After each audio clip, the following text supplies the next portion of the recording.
Hey everybody, welcome back to HomeRecordingMadeEasy.com, VisionRecordingStudios.com, and here on my YouTube channel. And today we're going to take a quick look at the NLS plugin by Waves, the NLS meaning nonlinear subbing plugin. And what this plugin is intended to do, it is intended to emulate the sound of an old console, meaning an old big mixing desk that you would see in the large studios. This particular plugin emulates three different consoles: the SSL, which is what you're looking at now on the screen, also the EMI console from Abbey Road, and then last but not least the Neve console.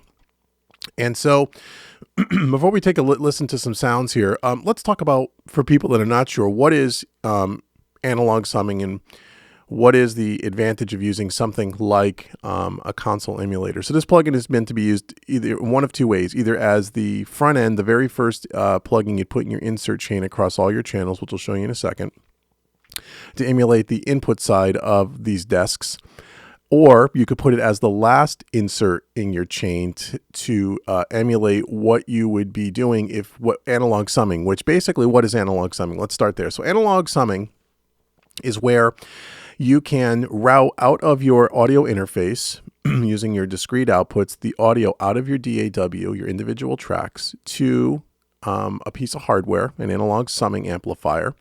And there's many companies that make them. I use a Dangerous Music D-Box. For people that have been following me, you would know that, but there's many other companies that make them. You send the audio out of your interface through your analog piece of hardware, your summing device, and then out of your summing device comes back into your DAW on a return track, a stereo track. And when it goes through that piece of analog hardware, it sums the audio down to a 2-track mix. So it takes place of your DAW doing the summing. The analog hardware does the summing. And you would say, well, why would you want to do that? Well, the reason why you'd want to do that, and why a lot of people do that, is because back in the days of analog, one of the key components to the overall warmth, sound and warmth of old recordings that you all grew up and listened to and love is the fact that signal was running through analog circuitry, whether it was compressors, EQs, and also big consoles. And what happens to a digital signal when you send it through analog circuitry, it adds some harmonic distortion, pleasing distortion, and some artifacts to that signal that gives a nice, pleasing, slightly compressed sound, warm sound, silky, smoothie, creamy. All those words are typically used to describe it, and it's pleasing to the ear. When we moved away from everything being done in analog back in the mid-'80s or whenever that took place, and went strictly digital in the box, what we found and what the industry found and what mixing engineers had found over time was that you were missing some of that mojo, some of that warmth. And what happened was digital made everything very sterile. There's a lot of advantage to digital, meaning editing and recall and all that stuff, but it made a lot of recording sound very sterile, and it was missing that certain something. Hence, it was missing the analog circuitry. So then what has happened, and what has happened over the last several years, is a lot of people then started using outboard summing amplifiers, where they would send the signal out of the DAW through some analog gear, then back into the DAW to get some of that warmth back. Okay, but unless you had a big desk, a big SSL or a big Neve console, you were really missing that. You're not going to get that from a summing amplifier in its entirety. So now what some plugin manufacturers have done recently, Slate Digital being the other one with the VCC collection, the Virtual Console collection, and now Waves has the NLS, and there's a couple other companies that make something similar, is they have gone in and they have emulated some of these old desks to add that harmonic distortion and that analog vibe back into the signal. Okay, so instead of, and in this case with the NLS, so instead of using an outboard piece of gear, they claim you can just use the plug-in to take place of that analog piece of gear. So now you don't need to route the audio out to any kind of a summing amplifier. Okay, so that's what summing really is in a nutshell. That's the brief overview. So this plugin is intended to be used one of two ways. Now, when you look at the VCC by Slate Digital, it's not really intended to be a summing plugin. It's more intended to be a console emulator, where you just put it across all your tracks as the first insert, run your signal through it, mix through it, and that gives you the emulation of an old desk. This plugin is Wave claims could be used as both. You can either use it as the first insert or the last insert. If you use it as the last insert, then then it's kind of emulating what a summing amplifier would do, if that makes any sense. The way we're going to use it today is the traditional way, as the first insert across all the tracks is more of the input emulation of the console, not necessarily the summing, because I already have a dangerous music D-box and I'm already doing analog summing. So that's how we're going to look at it today, and I think that's how it would most be commonly used. Most is the input side of a console. So that's how we're going to use it today. So this plugin is really a two-part plugin. Okay, so over here on the right side, let's start here. Okay, so on the right side we have the NLS channel, and this is where you would put as the first insert effect in all your individual tracks, you would put this particular plugin. Okay, and this again emulates three different consoles. What you're looking at is the Neve here, what you're looking at is the SSL console. And let's just take a look at the controls here. So you have the metering up here. You have a drive knob, which allows you to hit the console with more signal. The more you push it, the more that harmonic distortion you're going to get. You have a VCA group selector here, which we'll talk about in a second. I got it set to VCA group 1, and that'll just allow me to control all of my tracks from the master bus part of the plugin, which we'll talk about in a minute. It has, if you had this, has a bypass button, meaning you can bypass the plugin altogether. It has this noise button, which allows you to pull the harmonic distortion artifacts in and out. I always leave it in, but you can put it in and out.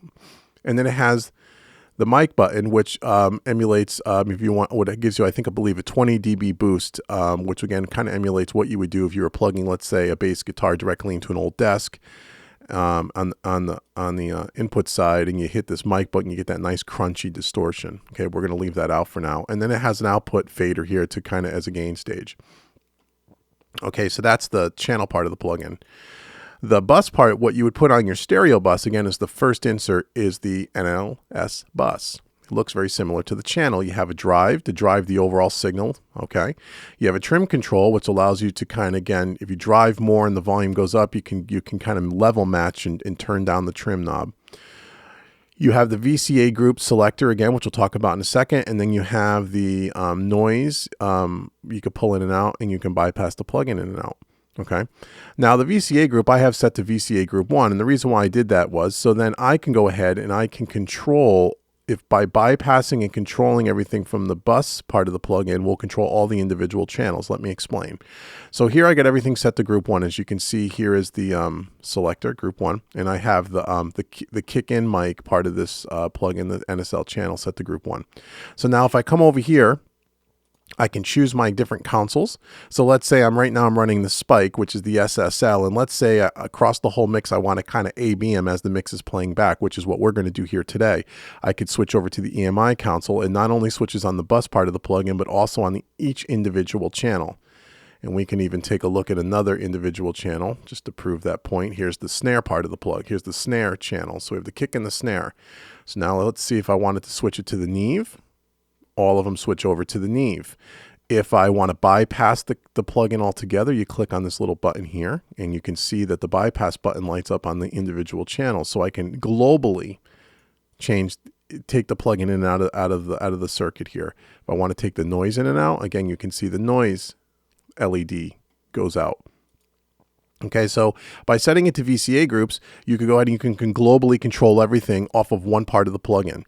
The other thing you could do with the VCA groups, because you have 8 of them here, is let's say you wanted to run all your drums through a Neve. You can put all your drum tracks on channel 1, and then you can label this, if you wanted to label this drums, okay?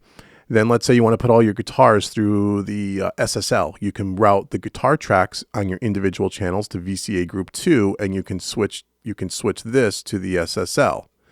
Okay?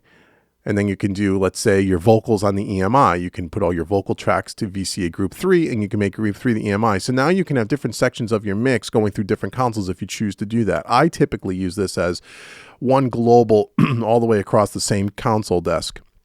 So I look at my DAW as an old school studio and I try to mix in that fashion, but that's just me. So I will either pick the console that I want to use and I'll use it across all the tracks, but you can mix and match, which is pretty nice. Okay.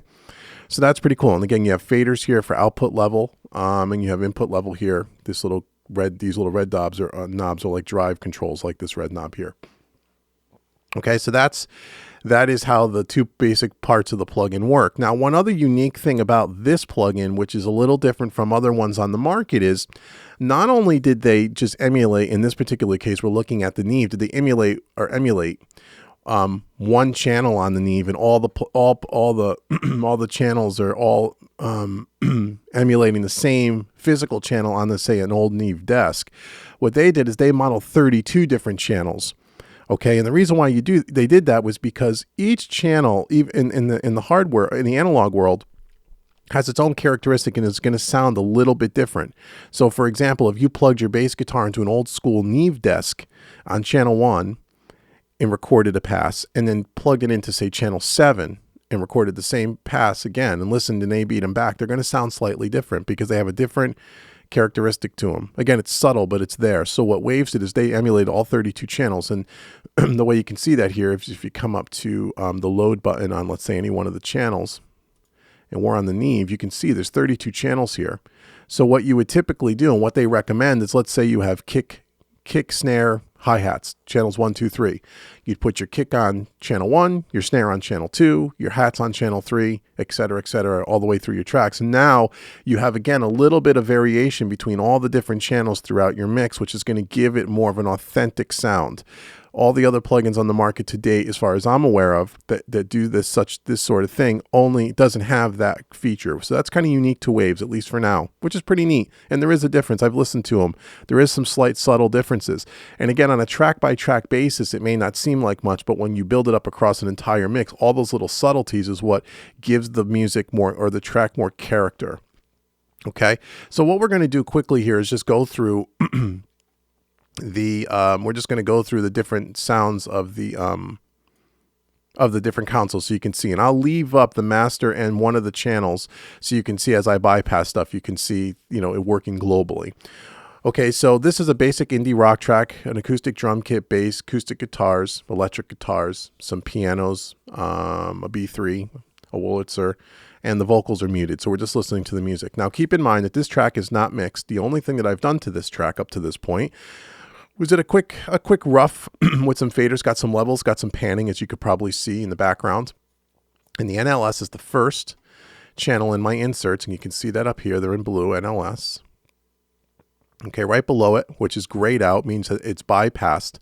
I have a channel strip, the EMI, the Waves EMI Abbey Road TG12345, but right now that's in bypass mode, so nothing, you're not hearing the effect of that. I'll do a review on that plugin a little later. That's a nice plugin as well. So all we're listening to is the NSL channel, and you can see it here on the stereo bus as well. Everything after it, the tape machines and the mix bus compressors, are all bypassed. Okay. And the only other plugin you have on some of the drums is Auto Align, which is a phase correction tool, but that's not affecting the sound at all. Okay, so I'm just going to play back this section. We'll start off with the SSL. We'll start off with the spike. We'll listen to that a bit, and then I'll kind of just switch between the two. Or before I switch between the two, I'll just take it in and out of bypass so you can hear the difference. I'll take the noise in and out of bypass, and then I'll go ahead and switch between the consoles, and then we'll wrap up this video. So you should be listening to this on either good studio monitors or a decent set of headphones to really hear the effect. Again, keep in mind, this is subtle. The differences between the consoles are pretty drastic. If you have a trained ear and you know what you're listening for, if you're kind of new to this and you've never really listened to the difference between these things, that you may have a difficult time hearing it. So really focus in on the subtleties if you can, and keep in mind that this is subtle between bypassed and unbypassed. It's not this major difference. It just adds that little something. So let's take a listen. Let's see if you can hear it. Right now we're in bypass mode, okay? You can see that by the buttons here and here.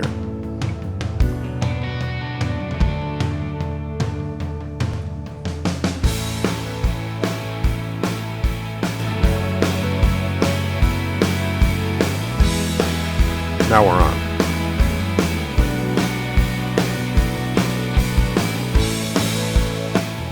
Off.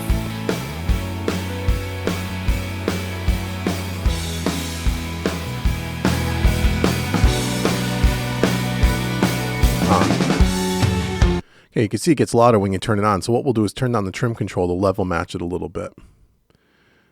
And originally I set this up with the EMI console. And so again, every desk sounds a little different. So the EMI doesn't have as much of a volume jump. But let's turn this down and try that again.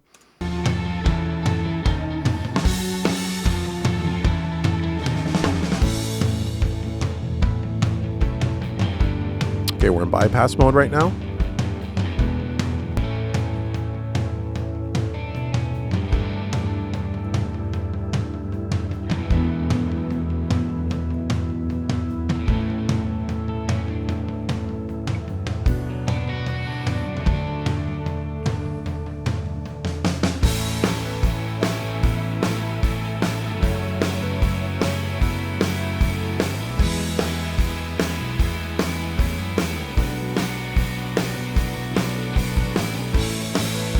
Okay, let's take the noise in and out.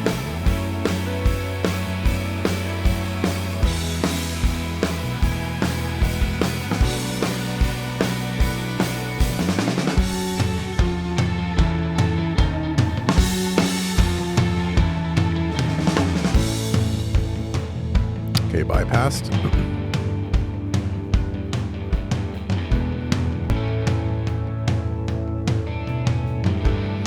Okay, when I turn up that drive knob, you can start to really hear some of the breakups. Let's back that off just a hair. Okay, so that is the SSL. Let's take a listen to the mic now. This is the EMI TG12345. Again, right now we're in bypass mode.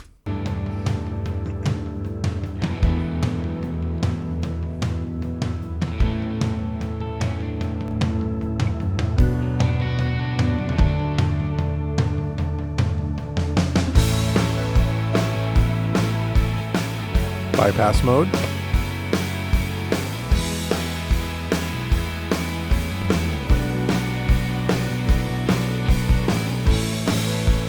Okay, the EMI to me has a lot more bottom end, a lot more thickness. It's a lot more noticeable of a difference between on and off, where the SSL is a lot more subtle. My favorite console out of these three is the EMI, but that's for a later story. But anyway, let's just flip back and forth again. I'll take the noise in and out, and then I'll switch over to the Neve.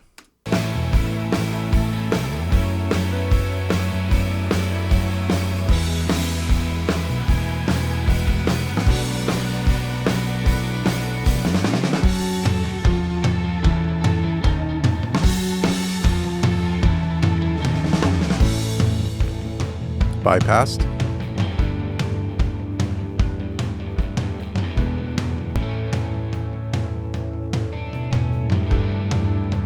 Okay, now let's switch to the Neve.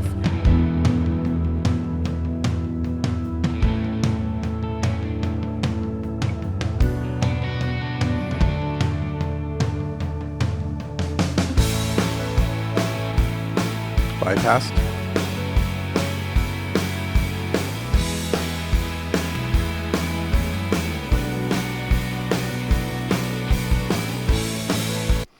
Okay, so hopefully maybe you can hear the difference between the three consoles. Again, the SSL is a little bit more of a grittier sound to me.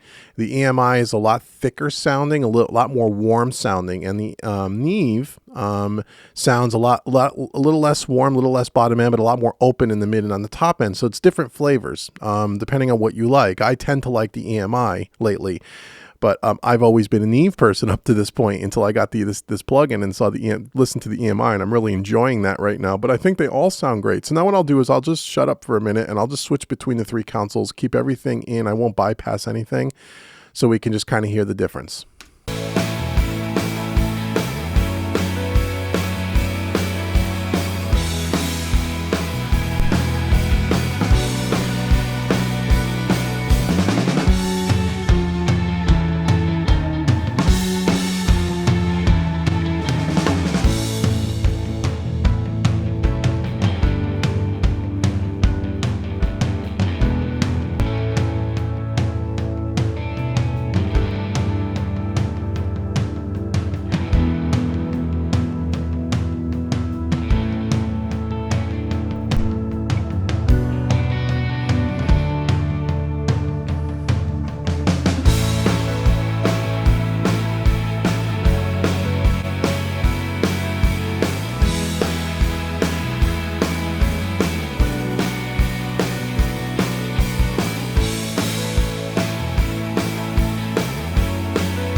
Okay, so that is the Waves NLS. It's a great plugin. I think it's really, they really did a good job. And if have never been involved or ever really do any kind of analog summing in your home studio rig, this is a good way to do it, an affordable way to do it without having to buy any outboard gear. Again, the other way to use this would put this as the last insert in your chain, which we don't have time to do that today. Maybe we'll do that in another video. But either way, I think it's a great plugin. I recommend to everyone and my students and people that watch me when we talk about this analog vibe and in mixing and getting that old school sound. I recommend a console emulator of some sort, whether it's this or the VCC by Slate Digital, which I really like as well. It's one of my favorite plugins up until this came out. And if you had to ask me, is this better than the VCC or the same? Right now, I would say I'm enjoying the NLS a little more, and there's a couple of reasons why. One is I really, really like this EMI console, which the Slate doesn't have. It's just a new sound for me, and I like it. Two, I like the fact that Waves has emulated more than just one channel. They've emulated 32 channels across all the desks, so they sound a little different from each other. That's unique, and I like that idea. The Slate Digital, though, I love as well. I think that I've used that forever. I've recommended it to lots of people. It's a great plugin. The VCC by Slate Digital has the API console, which the Waves doesn't have. So again, it's just having different sounds, and it depends on what you want. The VCC, as the recording of this video, January 2015, I know is still not 64-bit. It's still not Pro Tools compatible for Pro Tools 11, which I know Slate is working on. And from what I'm told, the 2.0 version of that plugin is supposed to be out any time now. It's been months and months and months and months since they're saying it's going to come out, but I still hear they're having some development issues, but they're working through them. And Steven Slate promises that the new 2.0 is going to be much better. It's going to look better. It's going to have a new console in it as well that we don't know about yet. So they're going to emulate another console. So again, I think, it depends on what you like. I think they're both wonderful plugins. They're affordable enough that I own both of them, and you may want to own both of them yourself at one point. So either way, whether you're a Waves fan, whether you're a Slate fan, it doesn't really matter. And there's other companies that make them as well. Those are the two that I'm aware of that I use. I think they do great jobs. They add that analog characteristic that you don't have when you're just going straight digital. And that's just the way I mix. It's what I like. It's the way I train people. And so I urge you go check it out. Go download the demo for free. Play around with it. I think you'll enjoy it. I think you'll like what it does to your tracks, and I think it's worth having. I think this plugin is somewhere around the $150 to $200 mark, but they're always running sales on it. I think I picked this up for $75 during the Christmas holiday sales. So I think you can, for that money, it's great. It's a heck of a lot cheaper than buying an analog summing amplifier. That's for sure. So for more mixing tips and techniques and concepts and training, go over to homerecordingmadeeasy.com and check out the products page and check out the Made Easy series. And if you wanted to take a look at some other services that I have for mixing, mastering, and such, go over to visionrecordingstudios.com. And until next time, this is David from homerecordingmadeeasy.com, and I will talk to you guys all soon. Take care.